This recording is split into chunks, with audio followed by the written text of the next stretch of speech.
নমস্কার বন্ধুরা, আমি সুমি। আপনারা দেখছেন সুমির রান্নাঘর। আজকে খুবই সিম্পল একটি মিষ্টি রেসিপি নিয়ে চলে এলাম। চলুন তাহলে রেসিপিটা শুরু করা যাক। তার আগে আমার চ্যানেলটা যদি সাবস্ক্রাইব না করা থাকে, চ্যানেলটাকে সাবস্ক্রাইব করে ভিডিওটায় লাইক দিয়ে দেবেন। চলুন তাহলে রেসিপিটা শুরু করা যাক। মিষ্টিটা বানানোর জন্য প্রথমে আমি চিনির শিরাটা বানিয়ে নেব। তার জন্য আমি একটা কড়া বসিয়ে নিয়েছি। দিয়ে দেবো 250 ml কাপের 1 কাপ চিনি। সেম কাপের 2 কাপ জল দিয়ে দেব। গ্যাসটাকে ধরিয়ে দেব। চিনিটি যতক্ষণ না গলে যাচ্ছে ততক্ষণ আমি রান্না করে নেব। দিয়ে দেবো সামান্য একটু ফুড কালার। আপনারা যদি ফুড কালার না দিতে চান স্কিপ করতে পারেন। ফুড কালারটা দিলে কিন্তু মিষ্টিটার কালারটা খুব সুন্দর আসে। দিয়ে দেবো 4টে এলাচ দানা, এতে গন্ধটা খুব সুন্দর আসবে মিষ্টি। দেখুন বন্ধুরা, আমার চিনির শিরাটা কিন্তু হয়ে গেছে। কিভাবে বুঝবেন হয়ে গেছে আমি দেখিয়ে দিচ্ছি। সামান্য একটু নিয়ে দেখবেন হালকা একটু চিপচিপা হচ্ছে, দেখবেন সামান্য একটু চিপচিপা হচ্ছে, বুঝবেন হয়ে গেছে। এখন আমি গ্যাসটাকে বন্ধ করে দেব। চিনির শিরাটাকে ঢেকে রাখবো। এখন চলুন মিষ্টির ডোটাকে বানিয়ে নিই। প্রথমে আমি একটা বোল নিয়ে নেব। 1 কাপ টক দই। দিয়ে দেবো 1 কাপ গুঁড়ো দুধ। আমি দই মেপেছি সেই কাপেরই 1 কাপ গুঁড়ো দুধ নিয়ে নিয়েছি। দিয়ে দেবো 2 চামচ ঘি। দিয়ে দেবো 1/2 চা চামচ এলাচের পাউডার। দিয়ে দেবো 1/4 টিস্পুন বেকিং পাউডার।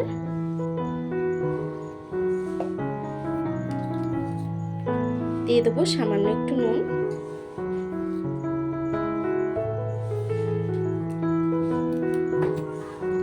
সবকিছুকে একসঙ্গে সুন্দর করে মিক্স করে নেব।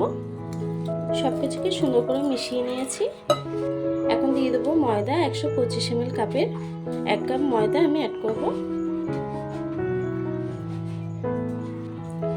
ময়দাটাকে দিয়ে সুন্দর করে হাত দিয়ে মাখিয়ে নেব। হাত দিয়ে সবকিছুকে সুন্দর করে মাখিয়ে নেব। দেখুন আমি ডোটা কিন্তু সুন্দর করে মেখে নিয়েছি। একটু সফট করে মেখেছি, এইভাবেই নরম করে কিন্তু মাখতে হবে। আমি ডোটায় সামান্য একটু ঘি দিয়ে দেবো উপর থেকে। ঘিটাকে দিয়ে আমি কিছুক্ষণ 5-10 মিনিট আমি ঢেকে রেখে দেব। দেখুন বন্ধুরা, আমি 10 মিনিট পরে চলে এলাম। ডোটা কিন্তু সুন্দর নরম হয়ে গেছে। আমি ডোটাকে একটু মেখে নেব। আমি ডোটাকে সুন্দর করে একটু মেখে নেব। ডোটাকে সুন্দর করে মেখে নিয়েছি। এখন আমি 2 ভাগে ভাগ করে নেব। এটাকে মোটা করে বেলে নেব। আমি একটু খুব পাতলা কিন্তু বেলবো না, একটু মোটা রেখে বেলতে হবে। আমি বেলে নিয়েছি। কতটা মোটা রেখেছি সেটা আপনাদেরকে দেখিয়ে দিচ্ছি। দেখুন, বেকরি বিস্কুট যতটা মোটা রাখে ততটাই মোটা রেখেছি। এখন আমরা এটাকে কেটে নেব। চৌকো চৌকো করে শেপ করে কেটে নেব। আপনারা চাইলে গোল করেও কিন্তু দিতে পারেন।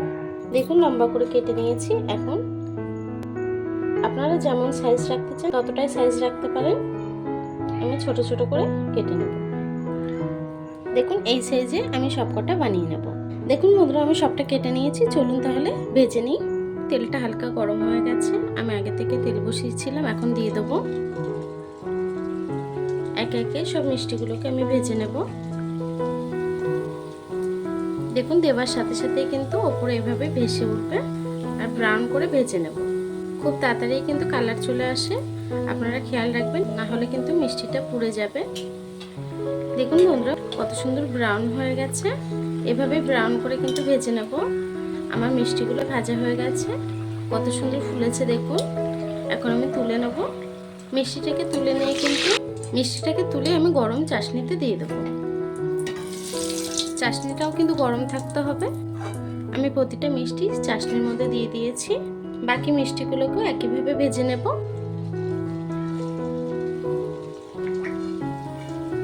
বাকি মিষ্টিটাও ভাজা হয়ে গেছে। আমি বাকি মিষ্টিটাকেও তুলে নেব। দেখুন বন্ধুরা, আমার মিষ্টিটা কিন্তু হয়ে গেছে। আমি 2-3 ঘন্টা চিনির শিরায় ভিজিয়ে রেখেছিলাম। মিষ্টিটা দেখুন কত সুন্দর ফুলে, কত সুন্দর হয়েছে রসে ভরে। আপনারা এই রেসিপিটা অবশ্যই ট্রাই করবেন। কেমন হয়েছে কমেন্ট বক্সে জানাবেন। ভিডিওটা যদি ভালো লেগে থাকে চ্যানেলটাকে সাবস্ক্রাইব করে ভিডিওটা লাইক দিয়ে দেবেন। এতক্ষণ ধরে আমার ভিডিওটা দেখার জন্য আপনাদেরকে অসংখ্য ধন্যবাদ।